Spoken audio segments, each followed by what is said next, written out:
प्रिय दर्शकों, नमस्कार। एक बार फिर से उपस्थित हूं आप सबके सामने आज शुक्रवार और विश्लेषण जन्म कुंडली का इस कार्यक्रम के अंतर्गत एक कुंडली लेकर के आया हूं। आइए झट से पंचांग पढ़ के बता देता हूं।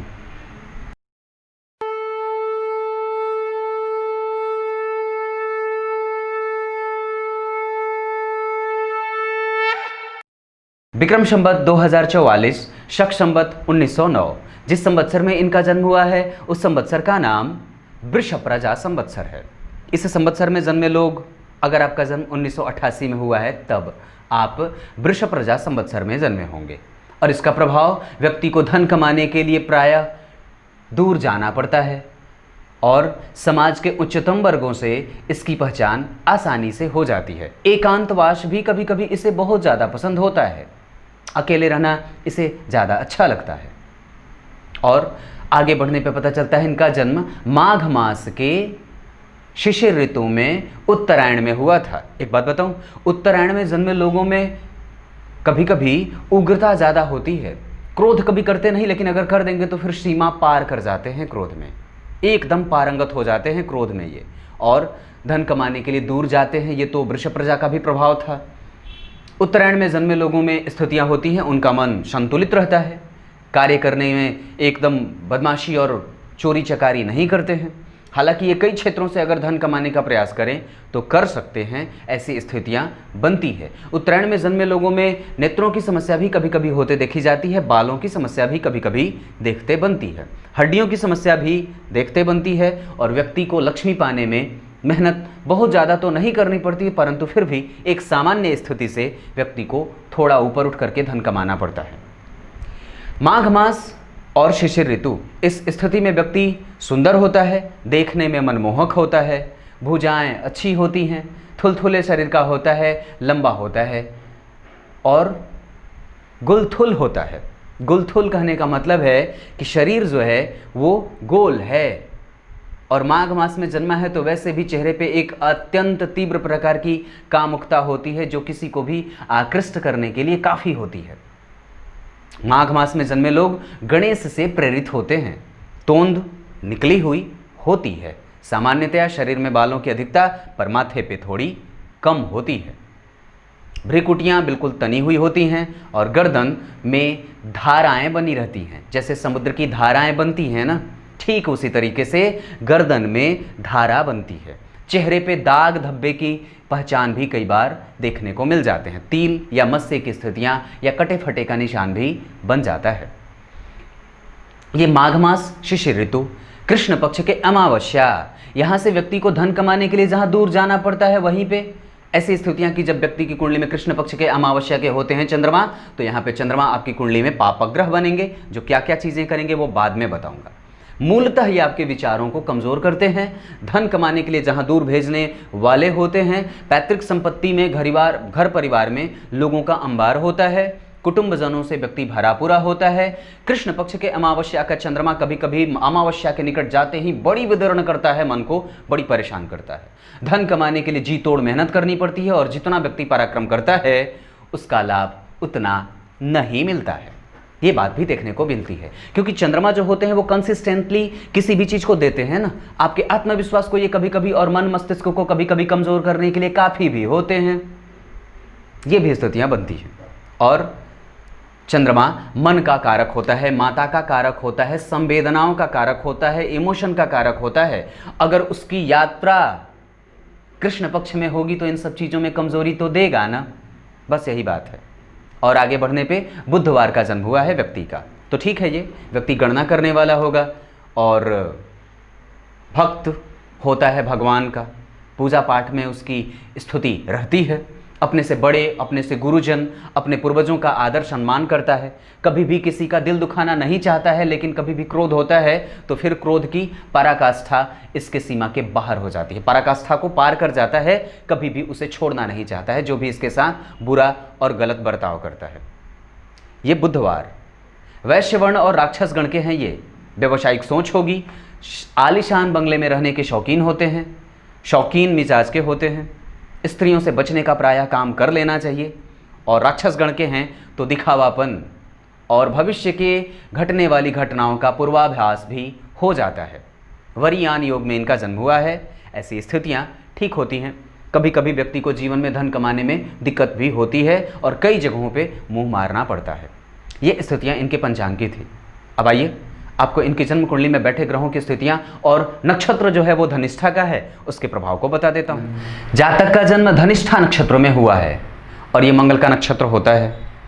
मंगल से प्रभावित और मंगल की तरह चपल, चतुर और चालाक है, चोर प्रकृति का है और कृतघ्न होता है। धन कमाने के लिए किसी भी हद तक जाना चाहता है। धन ही कमाना जीवन का सर्वश्रेष्ठ लक्ष्य होता है। प्रतिनिधित्व करना चाहता है, समाज में आगाड़ी चलने वाला होता है। धनिष्ठा नक्षत्र में जन्मे लोग बदला लेने वाले नहीं होते हैं, लेकिन हाँ, जब स्थितियाँ क्रोध से युक्त होती हैं तो वो किसी भी हद तक जा सकते हैं। धनिष्ठा नक्षत्र में जन्मे लोग दार्शनिक भी होते हैं और शिक्षण से संबंधित क्षेत्रों में भी जा सकते हैं। व्यक्ति सैनिक सेवा, लोहे से संबंधित कारोबार, जमीन से संबंधित कारोबार, ये सब आप लोग जानते हैं। मंगल के ऊपर दृष्टि किसकी पड़ रही है ये जब तक नहीं समझेंगे तब तक इनके व्यवसाय वगैरह के बारे में और उसकी युति किसके साथ हो रही है, जब तक इसके बारे में नहीं जानेंगे तब तक व्यवसाय का चयन करना गलत सिद्ध हो सकता है। इस वजह से कभी भी नक्षत्र के आधार पर अगर कुंडली में अगर व्यवसाय का चयन कर रहे हों तो दशा देख लें, पंचमेश की स्थिति देख लें, दशमेश की स्थिति देख लें, तभी किसी एक निर्णय पे और स्वच्छंद निर्णय पे पहुंचना चाहिए। धनिष्ठा नक्षत्र में जन्मे लोग होते हैं क्रोध से युक्त और फुर्तीले होते हैं, लंबे होते हैं और व्यक्ति थोड़ा नील वर्ण का होता है। संपूर्णतया अगर कहूँ तो श्याम वर्ण का होता है। ये बात धनिष्ठा नक्षत्र में जन्मे प्रारंभ में व्यक्ति को लोहे और मशीनरी का काम बड़े अच्छे से समझ में आ जाता है। बाद में भी वो इसको जीवन पर्यंत करना चाहे तो भी कर सकता है। ऐसी स्थितियां इनकी कुंडली में बन रही हैं। धनिष्ठा नक्षत्र में जन्मे लोगों के ऊपर से अगर देखते हैं और दृष्टि की अगर प्रभाव को अगर बात करते हैं, अगर गुरु की दृष्टि पड़ जाए और गुरु से अगर संबंध बन जाए तो व्यक्ति शिक्षण के क्षेत्र में जा सकता है। प्रारंभ में ही अगर व्यक्ति अगर पढ़ाने के क्षेत्र में आरंभ से ही अगर काम करना होता या कर रहा होता तो और ज़्यादा लाभदायक स्थितियाँ बन सकती थी। फिर भी अगर बात करें तो अगर इनकी कुंडली को देखते हैं या फिर अगर इनकी कुंडली में जब चर्चा करूंगा तो बता दूंगा कि कौन से क्षेत्र में जाना ज़्यादा बेहतर होगा। धनिष्ठा नक्षत्र मंगल का नक्षत्र होता है, सर्वोत्कृष्ट नक्षत्र होता है। ऐसी स्थिति में जन्मे जातक स्फूर्तिवान होते हैं, धैर्य से युक्त और अपना आपा खोने वाले होते हैं। अब आइए आपको इनकी कुंडली में बनने वाले ग्रहों की स्थितियों के बारे में बता देता हूँ। आइए अब सूर्य से आपका परिचय करा देता हूँ। इनकी कुंडली में जो कि कुंभ लग्न की है, सप्तम भाव के अधिपति बनते हैं सूर्य नारायण और वो जाकर के जन्म कुंडली के लग्न में बैठेंगे तो कारक होते हैं 3 अंश 55 कला। धनिष्ठा नक्षत्र मंगल का नक्षत्र होता है। चंद्रमा भी धनिष्ठा में ही बैठे हैं और सूर्य भी धनिष्ठा में ही बैठे हैं। तात्पर्य व्यक्ति उग्र है और कहीं ना कहीं सूर्य जब लग्न में बैठा हो और कुंभ का बैठा हो तो व्यक्ति को थोड़ा अति क्रोध और हालांकि वो बदला नहीं लेना चाहता है, किसी से भी बदला लेने की फिराक में वो नहीं रहता है, परंतु फिर भी जब स्थितियां बनती हैं तो वो किसी भी हद तक जाएगा क्योंकि लग्न में ही राहु भी बैठा है और लग्न में सूर्य बैठे होते हैं तो उसका प्रभाव क्या होगा ये तो बताऊंगा। सूर्य यहाँ पे 3 अंश 55 कला मंगल के नक्षत्र में बाल अवस्था के सम राशि के बैठे हैं, क्योंकि जिस राशि में बैठे हैं उस राशि के अधिपति से ये देखिए तात्कालिक मित्रता में बैठे हैं, तो शत्रु के घर में बैठे तात्कालिक मित्रता में गए, इस वजह से ये सम राशि के हो गए बाल अवस्था में। लेकिन ये स्थिति जो है वो राहु के साथ और ग्रहों के प्रभाव जब शनि को देखते हैं तो इनको दीनता का आभास होता है और ग्रह थोड़ा कमजोर प्रतीत होता है। आइए अब चंद्रमा के बारे में बता देता हूं। अब चंद्रमा की अगर बात करूंगा तो इनकी कुंडली में चंद्रमा कहाँ के अधिपति बनते हैं, छठे भाव के अधिपति, और वो बैठे कहाँ हैं, जाकर के 12वें। ये भी मंगल के ही नक्षत्र में है, मतलब नक्षत्र और सूर्य का नक्षत्र और चंद्रमा का नक्षत्र दोनों अगर मंगल से प्रभावित होगा तो कहीं ना कहीं व्यक्ति को ऐसी स्थितियों में लाने वाला होता है जो व्यक्ति के प्रत्येक चीजों पे उग्रता, व्यग्रता, इंतजार ना करना और प्रायः धन कमाने के लिए रस्साकसी वाली स्थितियों में जाना, मन का विलंब में जाना, परेशान रहना, चिंतित होना, अति चिंता के भाव में ग्रसित हो जाना, क्योंकि वो रोगेश होता है और रोग का अधिपति होकर के 12वें बैठा है। मंगल के नक्षत्र में ये अस्त हो रहा है क्योंकि कृष्ण पक्ष के अमावस्या का सूर्य के निकट है ना जी चंद्रमा, तो अस्त हो जाएंगे, यानी कि मन को और धन को और माता को और अपने मातृभूमि से व्यक्ति को दूर रखने का काम करेंगे। आइए अब मंगल की बात बता देता हूँ। आइए अब मंगल पे चर्चा कर देता हूं। मंगल इनकी कुंडली में, जो कि कुंभ लग्न की कुंडली अगर बनती हो, तो मंगल वहां कहां के अधिपति होते हैं? दो राशियों के अधिपति होते हैं, एक वृश्चिक के और एक मेष के। तो अगर वृश्चिक राशि देखते हैं तो कुंभ लग्न की कुंडली में दसम स्थान की राशि बनती है, ये केंद्र की राशि है। और यहाँ पे एक नंबर जो है वो त्रिक भाव में यानी कि तीसरे भाव में बैठा है। तो इन दोनों भावों के अधिपति हुए मंगल, ध्यान दीजिएगा, इन दोनों भावों के अधिपति हुए और दशम भाव के और तृतीय भाव के अधिपति होकर के लाभ में बैठे हैं लग्नेश के साथ, मूल नक्षत्र में बैठे हैं। केतु के नक्षत्र में ये कंफ्यूज करेगा कहीं ना कहीं मंगल को, और कैरियर में अनएस्टेब्लिशमेंट देता है, और वो लाभ क्या देगा या नुकसान क्या देगा वो तो बाद में बताऊंगा। लेकिन यहाँ पे वो बैठे हैं गुरु की राशि में। अब गौर करिएगा इसे कैसे समझा जाता है। ग्रह अगर जिस राशि में बैठा है, सबसे पहले उसमें यह देख लीजिए कि वो ग्रह जिस राशि में बैठा है वो उसका मित्र है कि शत्रु। यानी कि गुरु और मंगल का संबंध मित्रता का होता है। गुरु मंगल को मित्र मानते हैं, मंगल भी गुरु को मित्र मानते हैं। मंगल गुरु की राशि में गए और वो जिस राशि में बैठे हैं उस राशि के अधिपति से उसका संबंध देखिए तो 1 2 3 घर बाद गुरु बैठे हैं। अर्थात ये पंचधा मैत्री में और तात्कालिक मित्रता का जब संबंध इनका एक ग्राफ बनाते हैं तो मंगल का संबंध गुरु की राशि में जाने से समता का हो जाता है, और सम राशि में बैठा ग्रह आधा फल करता है। बात समझ में आई? ऊपर से नक्षत्र भी कमजोर केतु का, और राहु केतु का प्रभाव लग्न पे है। मंगल का संबंध लग्नेश से है तो लग्न को वो अजीब तरीके से प्रभावित करेगा। ये मंगल की बात रही। डिग्री 2 अंश की है, बाल अवस्था के हैं ये, और ये भी कमजोर ही देखे जा रहे हैं। अब आइए बुध की बात कर लेता हूं। आइए अब आपको बुध के बारे में बता देता हूं।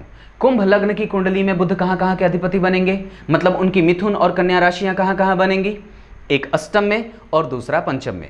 पंचम और अष्टम भाव के अधिपति होते हैं, जाकर के बैठे हैं अपने भाव से, पंचम भाव से षडाष्टक में, और यहां से अपने भाव से 5वें। अष्टम भाव के अधिपति होकर के 12वें भाव में बैठे हैं। ये विपरीत राजयोग भी बनाएंगे और बैठे हैं चंद्रमा के साथ। और ये बैठे हैं कहां? वक्री होकर के 21 अंश 40 कला। श्रवण नक्षत्र चंद्रमा का नक्षत्र होता है और डिग्री है 21 अंश 40 कला। ये मित्र की राशि में बैठे हैं, और अवस्था के हिसाब से अगर दिखता हूं तो ठीक ठाक हैं, लेकिन फिर भी इनको अगर गौर करते हैं तो ये भी कमजोर ही हैं। ये भी दीनता के भाव को रखने वाले बन रहे हैं। अब आइए गुरु की बात कर देता हूं। बुध जहां मित्र की राशि में थे और डिग्री 21 अंश 40 कला कुमार के थे, और गुरु यहाँ पे देखिए, यहाँ वो बैठे हैं मंगल की राशि में। गुरु और मंगल का स्थान परिवर्तन हुआ है, मतलब गुरु की राशि में मंगल और मंगल की राशि में गुरु। और गुरु यहाँ पे होते हैं जन्म कुंडली में कहाँ के अधिपति? जाकर के देखिए तो लाभ भाव के अधिपति होते हैं। अपने भाव से पंचमस्त बैठे, 2 अंश 19 कला। अश्विनी नक्षत्र केतु का नक्षत्र होता है, यानी कि मंगल को भी केतु ने प्रभावित किया, गुरु को भी केतु ने प्रभावित किया। उसका प्रभाव गुरु पे भी और उसका प्रभाव मंगल पे भी बनता है। अपने भाव से 5वें बैठे हैं और उनकी दूसरी राशि जन्म कुंडली के धन भाव में अपने धन भाव से आगे बैठे हैं। ये ठीक होता है। ये दोनों ही तरीके से गुरु को अच्छा बना रहे हैं। और उसके बाद ये सम राशि के बैठे होंगे, क्योंकि वो देखिए यहाँ से भी वो मंगल इनसे 3 घर बाद जा रहे हैं, तो मित्र हुए। मित्र होने के बाद तात्कालिक मित्रता में शत्रुता में जा रहे हैं, और उसके बाद ये सम राशि के, और डिग्री जो है वो कमजोर की है, कमजोर। अब आइए शुक्र की बात कर लेता हूं। शुक्र इनकी कुंडली में उच्च के हैं, क्योंकि मीन राशि में बैठे हैं। जिस नक्षत्र में बैठे हैं वो नक्षत्र लग्नेश का नक्षत्र होता है, शनि का, और शनि इनके मित्र होते हैं। ये चीज़ें प्रभावित करेंगी शुक्र को फल देने में। और एक बात बताऊं, गुरु इनकी कुंडली में जो थे वो बाल अवस्था के थे, और बाल अवस्था का ग्रह वैसे भी 25% का रिजल्ट करता है, चतुर्थांश रिजल्ट करता है। ये बात शुक्र को उच्च का बना देना धन भाव में। धन भाव के अधिपति एकदम बिल्कुल धन का संबंध बना रहे, अपने भाव से आगे जा रहे हैं, और ये जो स्थिति है वो अब शनि पे आते हैं। आपकी कुंडली में शनि की स्थिति जो बन रही है वो कहाँ के अधिपति होते हैं? लग्न के। लेकिन बैठे हैं कहाँ? वो एकादशवें भाव में जाकर के। ये बनना तो लाभदायक योग होता है, जिसे महाधनी योग कहा जाता है, धनवान योग कहा जाता है, परंतु लग्न का अधिपति शत्रुग्रही हो रहा है, क्योंकि जिस राशि में बैठा है उस राशि का अधिपति उसको देख तो रहा है, परंतु फिर भी लग्नेश का शत्रुग्रही होना ठीक नहीं होता है। और ये आपके व्यक्तित्व, आपके धन, आपके स्वास्थ्य, आपके प्रभाव, आपके प्रत्येक चीज़ों को थोड़े कमजोरी से प्रभावित करने वाले होते हैं। मंगल के साथ बैठे हैं ये, और मंगल उनके प्रबल शत्रु होते हैं। इस आधार पर ये भाव तो संवर जाएगा दो दो पाप ग्रहों के बैठने से, क्योंकि लग्नेश बैठा है और जन्म कुंडली में दशम स्थान का अधिपति बैठा है। परंतु फिर भी लग्न का अधिपति अगर शत्रुग्रही हो रहा हो, डिग्री उसकी 6 अंश की है, वो कमजोर हो रहा है। इस आधार पर अगर बात करूं, चूंकि ये सम संख्या की नहीं विषम संख्या की राशि है, इस आधार पर यहाँ पे वो थोड़े से कमजोर अपने आप को कर रहे हैं, उसका प्रभाव देखने लायक होगा। राहु केतु की बात करता हूं तो राहु आपकी कुंडली में देखिए कुंभ राशि में बैठे हैं, ये स्वराशि है। केतु आपकी कुंडली में सिंह राशि के बैठे हैं, सूर्य के साथ तात्कालिक शत्रुता में जा रहे हैं और ये सम राशि के हो जाएंगे। क्रमशः दोनों ग्रह मृतप्राय हैं, क्योंकि डिग्री में ये 29 अंश के हैं और इस वजह से सम राशि और स्वराशि के क्रमशः केतु सम राशि में और राहु स्वराशि के बैठे हैं। अब आइए इनकी कुंडली में नक्षत्रों के प्रभाव को बता चुका हूं, राशियों में बैठे ग्रहों की स्थितियों को बता चुका हूं। अब कारक अकारक और तटस्थ पे चर्चा कर लेता हूं। आइए अब आपको इनकी कुंडली में कारक अकारक और तटस्थ ग्रहों के बारे में बिल्कुल आसानी से समझा देता हूं। सबसे पहले ये कुंभ लग्न की कुंडली है, इसके बारे में पहले थोड़ी सी बात समझ लेते हैं। ये पुरुष प्रकृति की राशि होती है, मतलब व्यक्ति के अंदर पुरुषोचित गुणों का विकास ज्यादा होगा। बात क्लियर है? कुंभ राशि दार्शनिक राशि होती है, प्रतिबद्ध राशि होती है अपने कर्म पे और अपने स्थितियों को बहुत अच्छे तरीके से समझ करके ही व्यक्ति कदम बढ़ाता है। ये व्यक्ति जिनकी कुंडली है ये कहीं ना कहीं शनि से ज़्यादा प्रभावित होते देखे जा रहे हैं, क्योंकि राशि भी मकर की बनती है और मंगल से भी प्रभावित हैं, क्योंकि लग्न में धनिष्ठा नक्षत्र के मंगल सूर्य और राहु भी गुरु से प्रभावित है। इसका मतलब एक बात तो बनती है कि व्यक्ति के ऊपर से शनि का प्रभाव हर जगह से होगा, क्योंकि शनि एक तो मूल त्रिकोण राशि है उनकी, ये बेहतरीन राशि है, दार्शनिक राशि, शांत चित्त रहने वाली और बदला न लेने वाली राशि होती है। ये अगली राशि इसकी कुंभ की बनती है, मीन की बनती है। इस आधार पर यह कहीं ना कहीं एक ऐसे भाव को दर्शाने वाली होती है, व्यक्ति एकांतवास और जीवन के सत्य के मार्ग पर अग्रसारित होकर के दार्शनिक गुणों से युक्त होकर के ही अपने जीवन की यात्रा पूरी करता है। इस राशि के अगर प्रतीक को आप समझते हैं तो ये मूलतः वायु तत्व की राशि होती है। वायु तत्व की राशि का होना, व्यक्ति ने अपने कंधे पे घड़ा रखा हुआ है और वो स्थिरता से अपने जीवन की यात्रा को पूरी कर रहा है। ये ठीक है, मकर राशि के लोगों पे भरोसा बहुत ज़्यादा नहीं किया जा सकता, लेकिन ये कुंभ राशि है जो कि लग्न में बन रही है, इस वजह से व्यक्ति भरोसेमंद है। लेकिन हाँ, कृतघ्न तो फिर भी होगा, कृतघ्न तो फिर भी होगा, धन कमाने के लिए किसी भी हद तक जाएगा, लेकिन सत्य के मार्ग पर अगर कुंडली के इशारे को समझते हैं तो ये यही कहती है कि सतोपथ और सत्य के मार्ग पर ही व्यक्ति आरूढ़ होकर के अपने जीवन की यात्रा पूरी करे। अब आइए आपको इनकी कुंडली में कारक ग्रहों पे चर्चा कर देता हूं। इनकी कुंडली में सबसे पहले अगर कारक ग्रह की बात करता हूं तो शुक्र सर्वाधिक कारक होंगे। क्यों? क्योंकि वो एक तो सबसे पहले लग्न के अधिपति यानी कि शनि के मित्र होते हैं। मिलता भी उनको भाव यहाँ पे है चतुर्थ भाव, जो कि सुख का भाव होता है, और नवम भाव जो कि भाग्य का भाव होता है। तो कुंभ लग्न की कुंडली के लिए शुक्र कारक हुए, क्योंकि एक केंद्र और एक त्रिकोण के अधिपति यानी कि त्रिकोण के अधिपति होते हैं। बैठे भी हैं वो उच्च के होकर के गुरु के शनि के नक्षत्र में, यानी कि शुक्र की स्थिति यहाँ पे इस कुंडली में अच्छी मानी जा सकती है। दूसरा कारकत्व तो शनि को भी प्राप्त होगा, सूर्य भी कारक होंगे और मंगल भी कारक कहे जा सकते हैं। ये बातें बनती है कि सूर्य, मंगल, शनि और शुक्र ये कारक ग्रह तक के तौर पे देखे जाएंगे। मूलतः इनकी कुंडली में अगर बाधक ग्रह की बात करूं तो बाधक ग्रहों में सूर्य की जब दशा आएगी व्यक्ति के ऊपर से तो परेशानियों को देने वाली और जीविका पे प्रश्न चिन्ह लगाने वाली होती है। ये बात भी बनती है, जीविका बदलना पड़ता है और कई बार स्थानांतरण वगैरह के भी योग बनते हैं। चीज़ें बदलती हैं, स्थान बदलता है और चीज़ें इधर की उधर भी होते देखी जाएंगी। अगर बात हम अकारक ग्रह की करेंगे तो यहाँ पे अकारक होंगे चंद्रमा, क्योंकि वो रोग भाव के अधिपति होते हैं, रोगेश होते हैं। छठे भाव के अधिपति होकर के 12वें बैठे उस भाव को देख रहे हैं, इसका प्रभाव आगे बताऊंगा। और तटस्थ होंगे बुध, क्योंकि जन्म कुंडली में वो पंचम और अष्टम भाव के अधिपति, मूल त्रिकोण राशि उनकी जन्म कुंडली के अष्टम भाव में बन जा रही है, इस वजह से वो यहाँ पे, और चूंकि गौण राशि है ये मिथुन राशि बुध की गौण राशि होती है और अष्टम भाव में मूल त्रिकोण राशि, इस वजह से यहाँ पे वो तटस्थता की भूमिका में होंगे। अब आइए आपको आपकी कुंडली के विश्लेषण पे लेके आता हूँ। कुंडली के विश्लेषण से शुरू करने से पहले आपको बता दूं इस कुंडली की 5 प्रमुख ऐसी बातें जो इस कुंडली में अच्छे तौर पे देखी जा सकती हैं। सबसे पहले चतुर्थ भाव के अधिपति बनते हैं शुक्र और भाग्य भाव के अधिपति बनते हैं शुक्र। इन दोनों भावों के अधिपति होकर के वो उच्च के बैठे हैं, लेकिन बहुत अच्छे भाव में वो धन भाव है और शुक्र वैसे भी धन लाने वाले बनेंगे। इस व्यक्ति की कुंडली में भाग्य का सुख और भाग्य का सुख और सुख का सुख बेहतर है। ये पहली बात थी। दूसरी बात कि गुरु और चंद्रमा एक दूसरे से केंद्र में आ रहे हैं, ये बहुत बेहतर होता है। व्यक्ति को शुद्ध, शांत, प्रवृत्ति से युक्त रखने वाले, ओजस्विता और वैमनस्व का भाव नहीं रखने वाला बनाते हैं। इसके और भी कई क्षेत्रों में लाभ देखे जाएंगे।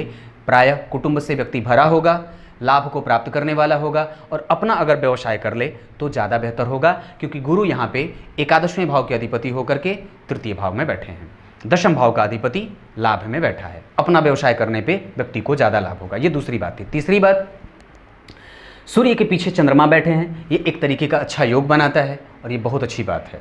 ये तीसरी बात थी जो व्यक्ति के मन को संतुलित करने वाली होगी, परंतु फिर भी उसका प्रभाव थोड़ा कम है, क्योंकि चंद्रमा इनकी कुंडली में कृष्ण पक्ष के अमावस्या के बन रहे हैं। ये तीसरी बात थी। चौथी बात है क्या कि जन्म कुंडली में दशम भाव के अधिपति का संबंध, ध्यान दीजिएगा, जन्म कुंडली के दशम भाव के अधिपति का संबंध जो कि मंगल बनते हैं, लग्न के अधिपति के साथ, ये दोनों भावों के अधिपति होकर के लाभ में बैठे हैं, और वो भी शुभ ग्रह की राशि में जो उससे दृष्ट हो रहे हैं। ये सामान्य बिल्कुल भी नहीं है। लग्न के अधिपति और दशम के अधिपति, ये दोनों भाव के अधिपति लाभ में बैठे और उस भाव के अधिपति से देखे जा रहे हैं। ये बहुत अच्छी बात है। व्यक्ति के कैरियर को, व्यक्ति के व्यक्तित्व को, व्यक्ति के जीवन के लाभ को, व्यक्ति के कुटुंब को, व्यक्ति के छोटे भाइयों के साथ संबंधों को बेहतर रखने वाले और फ्लरिश करने वाले होंगे। ये बात भी बनती है। अब एक बात और है जो इस कुंडली की सबसे अच्छी बात कही जा सकती है कि जन्म कुंडली के पंचम और अष्टम भाव के अधिपति बनते हैं बुध। अष्टम भाव के अधिपति हुए और छठे भाव के अधिपति के साथ इनका संयोग जन्म कुंडली के 12वें भाव में हो रहा है। ये व्यक्ति को आयु का मालिक बनाएगा, व्यक्ति को अपने दुश्मनों से, अपने जीवन में आने वाली विपरीत और प्रतिकूल परिस्थितियों से लड़ने वाला, लेकिन फिर भी बुद्धिमत्ता का हनन व्यक्ति कई बार करेगा, लेकिन ये एक अच्छी बात हो जाती है। तो मूलतः कुछ ऐसी बातें जो जन्म कुंडली में देखने को मिल रही हैं। लग्न का अधिपति लग्न को देख रहा है और लग्न के ऊपर धन भाव के अधिपति गुरु की दृष्टि पड़ जाने के कारण लग्नेश के ऊपर ये स्थितियां अच्छी होती हैं। प्रायः ये इनकी कुंडली के कुछ अच्छे बिंदु थे। अब आइए विश्लेषण पे लेके आता हूं। बृहस्पति भी इनकी कुंडली में अकारक ही होते हैं, वो मैं छोड़ चुका था, पीछे छूट गई थी बात वो। बृहस्पति भी इनकी कुंडली में अकारक ही होंगे, कारण क्योंकि जन्म कुंडली में ये पापी भाव के अधिपति होते हैं और जन्म कुंडली के द्वितीय भाव के अधिपति होते हैं। ये धन और लाभ से इनका संयोग हो रहा है और वो बैठे हैं अपने भाव से आगे जाकर के धन का संबंध बना करके, ये ठीक है, लेकिन होंगे वो अकारक ही। अगर ग्रह की कुंडली में या व्यक्ति की कुंडली में अगर ग्रह को समझते हैं तो सूर्य बाधक राशि के तौर पे जाने जाएंगे, बुध तटस्थ होंगे, अकारक ग्रह में चंद्रमा, सूर्य, मंगल, शुक्र, शनि, ये सब कारक ग्रह के रूप में देखने को मिलेंगे। अब आइए सबसे पहले आपको सूर्य के बारे में बता दूं कैसा वो करने वाले हैं, जातक के ऊपर प्रभाव। सप्तम भाव के अधिपति हुए, सप्तम भाव के अधिपति हुए और सप्तम भाव में केतु बैठा है, राहु का प्रभाव है और गुरु की दृष्टि है। गुरु यहां से मंगल के साथ परिवर्तन में है। सूर्य के लिए अगर देखते हैं तो उससे कौन कौन सी चीजें कनेक्ट हो रही हैं ये समझिए। सूर्य को देखने चले तो यहां पे केतु बैठे, किसके नक्षत्र में? सूर्य के ही नक्षत्र में, क्योंकि ये उत्तरा फाल्गुनी नक्षत्र सूर्य का नक्षत्र होता है। सप्तम भाव का अधिपति सूर्य लग्न में बैठा व्यक्ति को बुद्धिमान बनाएगा, कारक होते हैं लग्न में, और वो कुंभ की राशि के दार्शनिक राशि में बैठे हैं, व्यक्ति को धार्मिक बनाएगा, लेकिन वो राहु के साथ है और डिग्री में देखिए ये 3 अंश और ये 29 अंश, मतलब अगर ग्रहण की बात अगर करेंगे तो यहाँ पे ग्रहण जो है वो काफ़ी दूर का है, मतलब सूर्य और राहु में अंतर बड़ा लंबा वाला है। कारण क्योंकि राहु बहुत आगे निकल चुके हैं और सूर्य बहुत पीछे हैं। इस आधार पर व्यक्ति की ग्रहण के प्रभाव को कम देखा जाएगा, ग्रहण योग यहाँ कम होगा। यहाँ पे रोक करके आपको चलित चक्र के बारे में भी थोड़ी सी चर्चा कर देता हूँ। ये सूर्य जो यहाँ पे आपको देखने को मिल रहे हैं मूलतः ये प्रभाव 12वें भाव का कर रहे हैं। गुरु यहाँ पे द्वितीय भाव का फल कर रहे हैं, शनि और मंगल दशम भाव का फल कर रहे हैं। बाकी के ग्रहों की स्थितियाँ ऐसे ही हैं, यानी कि सूर्य 12वें का, तो यानी कि सूर्य, चंद्रमा और बुध 12वें का फल करेंगे और सप्तम भाव का अधिपति अगर 12वें में जाएगा तो विवाह को विलंब से डालेगा, विवाह को विलंब कराएगा और व्यक्ति को तकलीफें भी देता है। क्यों? मानसिक तकलीफें भी देता है, क्योंकि चंद्रमा है अमावस्या का और वो सूर्य लग्न में अगर राहु के प्रभाव में जाएगा, शनि की दृष्टि जब लग्न पे पड़ेगी और ये जब स्थितियां बनेंगी कि एक तरफ शुक्र दूसरी तरफ बुध और चंद्रमा, तो शुभकर्त्री भी है, ये कहीं ना कहीं एक तरफ उच्च का शुक्र बैठा है युवा होकर के और पीछे चंद्रमा, तो ये स्थितियां बनेंगी जो, तो वो लग्न को और व्यक्ति को कहीं ना कहीं से किसी न किसी तरीके से इसका काम जीवन में निकालने वाला बना देते हैं। व्यक्ति मेहनत तो करेगा ज़्यादा, फल कम मिलने वाला है, क्योंकि सूर्य यही 12 में है और व्यक्ति की कुंडली में पराक्रम भाव का अधिपति लाभ में जाकर के बैठा है, ये ठीक होता है। तो सूर्य की अगर हम चर्चा कर रहे हैं तो सूर्य मूलतः इनकी कुंडली में देखने को यहाँ, लेकिन फल वो 12वें का कर रहे हैं। इस वजह से आत्मविश्वास में कभी कभी कमजोरी, लक्ष्मी को आने में दिक्कत होती है और धन बचा पाना मुश्किल होता है। ये बात प्रभावहीन है, ऐसा बिल्कुल भी नहीं है, प्रभाव से युक्त है, क्योंकि सूर्य ने चंद्रमा को अस्त किया है और बुध वक्री हैं, 21 अंश के हैं। इस वजह से वो कहीं ना कहीं मूलतः अगर बात करूं तो वो वहीं का फल कर रहे हैं, 12वें का। इस वजह से व्यक्ति को अपनी वाणी का लाभ कई बार नहीं मिल पाता है। चंद्रमा और बुध ये दोनों जो कहीं ना कहीं बुद्धिमत्ता के कारण बनते हैं, व्यक्ति को बुद्धिमान, निर्णय लेने में चतुराई, निर्णय का गलत सिद्ध न होना, ये दोनों ग्रह कराते हैं। व्यक्ति को हृदय क्षेत्र का प्रभाव कमजोर करते हैं, पित्त की समस्या देते हैं, फेफड़े से संबंधित समस्या को देने वाले होते हैं, बालों की समस्या, नेत्रों की समस्या, क्योंकि सूर्य भी 12वें, चंद्रमा भी 12वें और बुध भी 12वें। शुक्र द्वितीय भाव में उच्च का है, ये प्रभाव कहीं ना कहीं व्यक्ति के नेत्रों को कमजोर करेगा और बालों की समस्या, हड्डियों की समस्या और आत्मविश्वास को कई बार, लक्ष्मी को आने में दिक्कत और धन को बचा पाना मुश्किल करता है। चंद्रमा 12वें चले जाते हैं तो माता के स्वास्थ्य का भी प्रभाव कहीं ना कहीं रहेगा, क्योंकि माता का कारक और यहाँ पे चंद्रमा की उच्च की राशि बन रही है, चंद्रमा की उच्च राशि और यहाँ का अधिपति उच्च का है।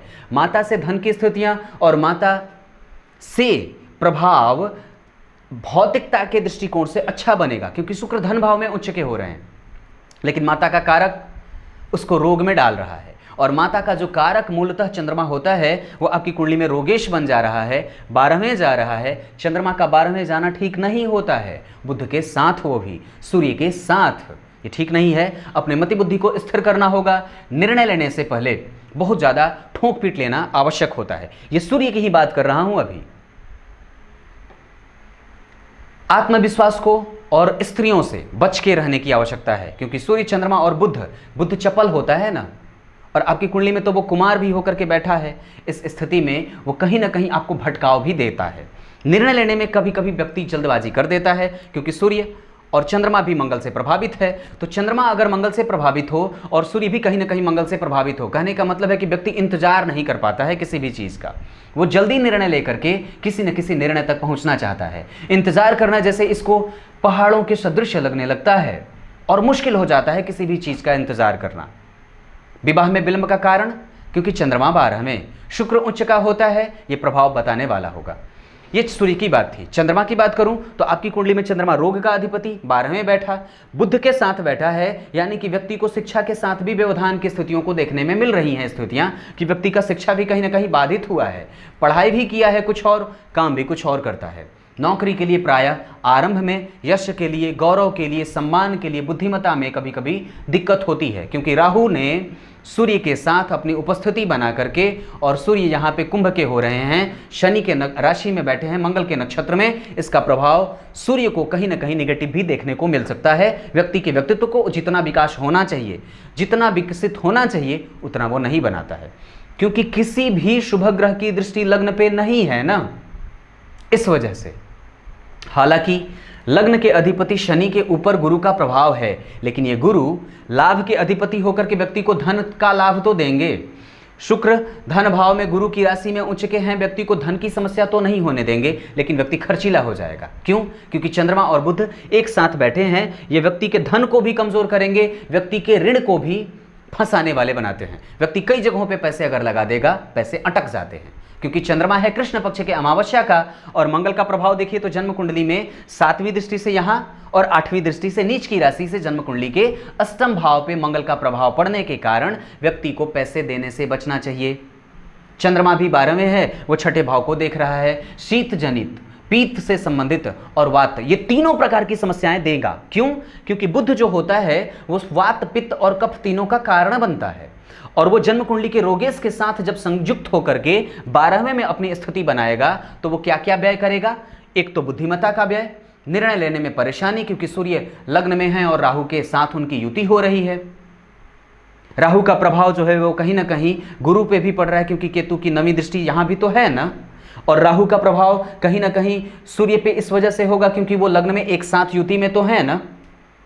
गुरु का प्रभाव कहीं ना कहीं केतु को प्रभावित कर रहा है ना, ये स्थितियां जो हैं वो कहीं ना कहीं व्यक्ति के निर्णय को लेने में, निर्णय को प्रभावित करती हैं। और व्यक्ति के चंचल मति बुद्धि का अस्थिर होना, लक्ष्मी को रोक नहीं पाना, कई जगह धन के लिए भटकाव का मार्ग खोलता है, असफलता के मार्ग को खोलता है। व्यक्ति कुटुंब से भरा होगा क्योंकि शुक्र उच्च का है, यहां पे ये बात बनती है। अब मंगल की बात करूं, मंगल आपकी कुंडली के लिए बनता है दशम और तृक भाव का अधिपति, तृतीय भाव का अधिपति। इस कुंडली में वो कारक भी हो सकता है। और एक बात बताऊं तो वो दशम भाव के अधिपति और तृक भाव के अधिपति होकर के जहां पे गुरु के साथ उसके राशि का परिवर्तन होना है, किसी भी ग्रह ने मूलतः अपने किसी भी नक्षत्र के अधिपति के साथ कोई परिवर्तन नहीं किए हैं। दशम का अधिपति वैसे भी लाभ में बैठा है लग्नेश के साथ, तो दशमेश को तो लाभ होगा, परंतु लग्न के अधिपति, अब गौर करिएगा, ये बहुत अच्छी बात है, लग्न के अधिपति और दशम के अधिपति का संयोग कहां हो रहा है? अपने से लाभ भाव में। अगर यहां का अधिपति अपने से आगे जाके बैठता है, अपने मित्र की राशि में बैठा है, परिवर्तन राजयोग लगाया है, लग्नेश के साथ बैठा है, तो व्यक्ति अगर जीवन में, गौर करिएगा ये बहुत बड़ी बात है, शनि मंगल राहु केतु का प्रभाव लग्न पे, क्योंकि मंगल का प्रभाव इसलिए होगा क्योंकि वो लग्नेश के साथ है। शनि का प्रभाव इसलिए क्योंकि ये शनि की राशि है और शनि की मूल त्रिकोण राशि है, शनि इसको देख रहे हैं, बात ध्यान से समझिएगा। और मंगल का प्रभाव क्यों? क्योंकि वो मंगल शनि को प्रभावित करेगा। तो शनि मंगल राहु केतु का प्रभाव लग्न पे रहा, बुध की यहां राशि बनी, वो 12वें बैठे और शनि के राशि में बैठे। चंद्रमा भी देखिए धनिष्ठा नक्षत्र मंगल के नक्षत्र में है, बुध भी कहीं ना कहीं श्रवण नक्षत्र में है, चंद्रमा को सपोर्ट करेगा। और लग्न पे और पंचम भाव पे शनि मंगल राहु केतु का प्रभाव ज्यादा पड़ने के कारण व्यक्ति को, और शनि मंगल पापी भाव में बैठे हैं, व्यक्ति को टेक्निकली अगर देखता हूं तो कहीं ना कहीं से लोहे से संबंधित कारोबार में, स्टील से संबंधित कारोबार में, धातुओं से संबंधित कारोबार में चले जाना चाहिए, या किसी ऐसे शहर में निवास कर लेना चाहिए जहां पे इन सब चीज़ों का कारोबार होता हो। वहीं पे बैठ कर के व्यक्ति अगर ये काम करे तो ज़्यादा स्थितियां उत्पन्न होती हैं बेहतरी की। ये बात चंद्रमा और मंगल की रही। मंगल की चौथी दृष्टि जन्म कुंडली के धन भाव पे, ये गुरु की राशि है जहां उच्च के शुक्र बैठे हैं। मंगल का नक्षत्र केतु का है, ये व्यक्ति को उग्रता का धारण करने वाला और व्यक्ति को क्रोधी बनाता है। व्यक्ति, अब यहां पे गौर करिएगा, तो धन भाव पे गुरु की राशि बनी, इस राशि का अधिपति अपने भाव से आगे जाकर के धन का योग लगा रहा है, और लग्न का अधिपति लाभ में गया, लाभ का अधिपति जहां पे उसकी दूसरी राशि का निर्माण होता है, वहां पे एक उच्च के ग्रह शुक्र बैठे हैं जो कि धन के कारक होते हैं, मूलतः धन के लाने वाले। तो यह स्थिति व्यक्ति की कुंडली में कहीं ना कहीं यह दिखाती है कि व्यक्ति खर्चीला होगा, परफ्यूम लगाने वाला, वस्त्रों पे खर्च करने वाला, मीठी वाणी बोलने वाला, स्त्रियों के निकट रहने वाला और स्त्रियों से प्रचारित होता है। एक बात बताऊं तो सूर्य आपकी कुंडली में लग्न में है, लेकिन वो प्रभाव 12वें का है। चंद्रमा और बुध, ये तीनों ग्रह अगर 12वें हो तो व्यक्ति की मति बुद्धि को कभी कभी संसर्ग में, गलत संगति में भी डालने वाले होते हैं। ये गौर करिएगा, क्योंकि आप हैं मकर राशि के और मंगल से प्रभावित हैं, क्योंकि चंद्रमा धनिष्ठा का है। ये गौर करिएगा, कभी भी स्त्रियों से बच के ही रहना है, कभी भी। और कभी भी अपनी पत्नी को कुछ भी ऐसा उटपटांग नहीं बोलना है जिससे उनका मन असंतुष्ट हो, क्योंकि यहां पे सूर्य की राशि बन रही है, वो आत्मस्वाभिमानी ज्यादा हैं, महत्वाकांक्षा उनके अंदर कूट कूट करके भरी होगी। व्यक्ति धार्मिक होगा और सज्जन पुरुष होता है, वो नहीं चाहता है कि कोई भी आपका अपमान करे या कोई भी उसका अपमान करे, क्योंकि ये पत्नी भाव है। यहाँ पे सूर्य जैसे धार्मिक तत्व का ग्रह अगर विकसित होगा और उसकी राशि बनेगी, इस कुंडली में वो बाधक भी बनता है, 12वें का प्रभाव कर रहा है। चंद्रमा 12वें, बुध 12वें, शुक्र उच्च के, आपकी कुंडली में तो वो युवा है ना, आप तो किसी को भी पा लेंगे, कोई भी आपको देख करके मोहित ही हो जाता है। लेकिन स्थिति पत्नी को कभी भी रुष्ट करने की भावनाएं जागृत करने पे दिक्कत हो जाएगी। शुक्र उच्च के हैं, मंगल की दृष्टि है और व्यक्ति को धन कमाना भी है। तो मंगल की अगर यहाँ पे प्रभाव को देखते हैं तो मंगल की चौथी दृष्टि, यहाँ धन भाव ठीक बन रहा है, परंतु फिर भी खर्चीलेपन की स्थिति है। व्यक्ति को अपने कुटुंब के ऊपर खर्च करना पड़ता है, ये स्थिति पक्की है, क्योंकि यह है कुटुंब का भाव, उच्च का शुक्र बैठा है। कुटुंब कहीं ना कहीं से धन मांगते हैं और व्यक्ति देता है, क्योंकि कुटुंब का वो मालिक है। व्यक्ति की कुंडली में अगर मंगल की 7वीं दृष्टि की बात करता हूं तो यहां पड़ेगी, यहां पे मंगल की 7वीं दृष्टि, यहां का अधिपति षडाष्टक में, अष्टम भाव का संबंध बन रहा है 12वें भाव से, ये मूलतः विपरीत राजयोग भी बनाएगा। और वहां पे अगर देखता हूं तो किसी भी शुभ ग्रह की दृष्टि नहीं है। यहां पे शुक्र देख रहे हैं, ये धन देंगे, व्यक्ति के पिता या व्यक्ति का घर, खेतीबाड़ी से जुड़ करके काम करने वाला होता है। कारण यहां देखिए, ये पिता भाव है, मंगल की राशि बनी ना, मंगल कहां गए, शनि के साथ। ये दोनों खेती से जुड़ करके, और शुक्र तो वैसे भी भूमि प्रधान ग्रह होते हैं। ये आपकी कुंडली में द्वितीय भाव में पैतृक संपत्ति का भाव कहां से आता दिख रहा है, धन से। कहां से धन आ रहा है, भूमि से। और भूमि उपजाऊपन का कारक, ये भूमि से संबंधित क्षेत्रों में घर परिवार को जोड़ करके रखता है। ये शुक्र है ना, और उच्च के हैं, और वो अच्छी खासी भूमि है, कमजोर नहीं है। व्यक्ति कुटुंब का मालिक है, कुटुंब से घिरा हुआ रहता है, परिवार बड़ा होता है, भाई बहन, इन सब चीज़ों की स्थितियां अच्छी होती हैं और विकसित होती है। मंगल की 7वीं दृष्टि की चर्चा जब यहाँ पे करी तो उसका संबंध कुटुंब से भी निकल गया। 8वीं दृष्टि यहाँ, धन किसी को मत दीजिएगा, बच के रहिएगा, ये बिल्कुल पक्की बात है, क्योंकि चंद्रमा है कमजोर, और फंसाने से पहले धन को कई बार सोचने की आवश्यकता है। जब भी धन को कहीं लगाना हो तो निश्चित रूप से ज्योतिषीय सलाह की आवश्यकता होगी, ये बात पक्की है। बुध की बात कर दूं, आपकी कुंडली के लिए बुध बनते हैं पंचम भाव के अधिपति, और उनकी मूल त्रिकोण राशि जन्म कुंडली के अष्टम भाव में। अष्टम भाव के अधिपति हुए 12वें में बैठे, और बैठे हैं रोगेश के साथ। अब विचार करिएगा तो छठे भाव के अधिपति का संयोग और 8वें भाव के अधिपति का संयोग, ये दोनों जाकर के जन्म कुंडली के 12वें भाव में बैठ रहे हैं। छठे और 8वें 12वें के संबंध में ये एक तरीके से देखता हूं तो यहां पे व्यक्ति के मन मस्तिष्क को वो कमजोर बिल्कुल करेगा, क्योंकि अमावस्या का है, वो अस्त है। और चंद्रमा और बुध कभी भी 12 में जाते हैं तो ये व्यक्ति को रोग देने वाले होते हैं। हालांकि व्यक्ति यहां से धार्मिक होगा, क्योंकि बुध की स्थिति कभी भी अगर छठे भाव पे पड़ती है तो व्यक्ति के अंदर धार्मिक तत्व का विकसित होना आसान होता है। गुरु यहां से इसको देख रहे हैं ना, राहु की दृष्टि है ना। अब बुध को जब आप पकड़ने चलते हैं और बुध का फलादेश करने चलते हैं तो कैसे बुध से कौन कौन रिलेशन में आ रहा है। बुध यहां बैठे छठे भाव के अधिपति हुए, ये मोक्ष भाव भी होता है, आयु के भाव का अधिपति। निसर्ग अगर देखता हूं तो वो ऐसे भाव में बैठा है निस्संदेह जहां पे चंद्रमा बैठा है। चंद्रमा यहां का अधिपति छठे भाव का, और उसको देख रहा है। बुध यहां देख रहे हैं, गुरु की दृष्टि धर्म भाव पे, राहु की दृष्टि धर्म भाव पे, लग्न में ही सूर्य। ये व्यक्ति के अंदर धार्मिक तत्व के विकसित होने का प्रमाण देता है। लग्न में सुभग एक शनि की ऐसी राशि का निर्माण होना जो मूलतः दार्शनिक है, प्रत्येक चीजों को देखने का क्रम, और व्यक्ति के दिमाग में निरंतर नए विचारों का आना। शिशिर ऋतु के जन्मे होने के कारण उत्तरायण का प्रभाव व्यक्ति को महत्वाकांक्षी बनाता है, और व्यक्ति के दिमाग में निरंतर चिंता का भाव पैदा करता है, क्योंकि बुध और चंद्रमा कभी भी दिमाग को स्थिर नहीं रहने देते हैं, ये बात बनती है। तो ये बात कि बुध यहां पे अगर देखे शत्रु हंता बनाएगा, क्योंकि बुध कभी किसी शत्रु से डरता नहीं है, क्योंकि उसको आभास नहीं होता है कि सामने वाला कितने क्षमता से युक्त है। सूर्य के साथ बैठा है, वो क्या डरेगा, कभी भी नहीं। सूर्य से अगर सूर्य के साथ बुध की युति बन जाए तो वैसे भी वो डरता नहीं है। लेकिन हाँ, मति बुद्धि को कमजोर और हमेशा कभी कभी व्यक्ति को व्याधिग्रस्त कर लेता है। अनायास यूं ही कई बार शत्रु आ जाते हैं जीवन में, परिस्थितियां प्रतिकूल होते रहती हैं जीवन में, ये बात है। क्योंकि शनि की दृष्टि है, विलंब से वो कराते हैं। और एक बात बता दूं, मूलतया आप लोगों को ये बात हमेशा याद रखनी चाहिए कि जो लोग भी शनि से प्रभावित होते हैं उनके जीवन में काम लेट होते ही होते हैं, और मूलतः उनका काम विलंब का कारण बनता है। ये बातें बनती हैं। बुध के बाद गुरु की बात करूं, गुरु आपकी कुंडली में बनते हैं धन के अधिपति, लाभ के अधिपति। वहां पे एक शुक्र के उच्च के होने का प्रभाव व्यक्ति को धनवान बनाएगा। अपने बल पे व्यक्ति स्वाभिमान से युक्त होकर के धन कमाना चाहता है, किसी के सहारे आगे नहीं बढ़ना चाहता है, क्योंकि लग्न में स्वाभिमानी ग्रह और महत्वाकांक्षा से युक्त ग्रह सूर्य बैठा है। कृतघ्न मत होइएगा, जिसने आपकी मदद करी होगी उसका सम्मान हमेशा माथे पे ही करना जरूरी है।